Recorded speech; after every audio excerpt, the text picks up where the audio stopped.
Rishi Sunak, c'est donc le nouveau Premier ministre britannique. Oui, c'est la première fois donc qu'un homme originaire des anciennes colonies britanniques va diriger le pays.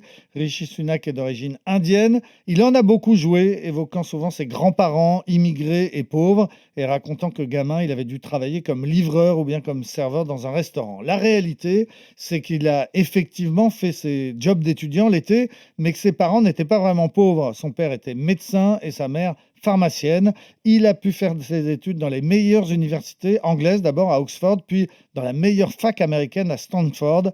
Il est ensuite devenu analyste chez Goldman Sachs. À 35 ans, il était déjà millionnaire lorsqu'il s'est lancé en politique. Et puis ensuite, il a surtout épousé une femme qui est l'héritière d'une des plus grosses fortunes indiennes.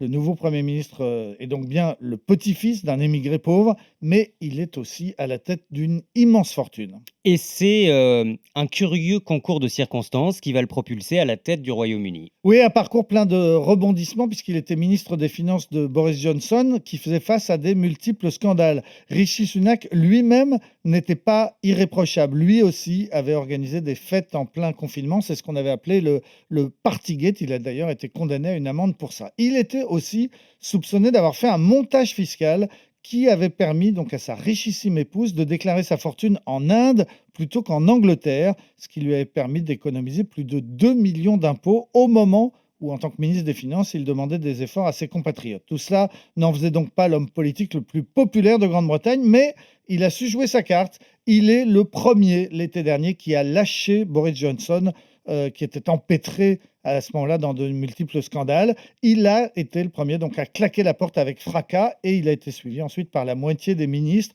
Boris Johnson, on connaît la suite de l'histoire, a dû démissionner. Rishi Sunak, à ce moment-là, a tenté de lui succéder. Il s'est lancé dans la course pour prendre la tête du Parti conservateur, mais il a été battu par Liz Truss et son programme ultralibéral. C'était donc il y a 6 semaines seulement.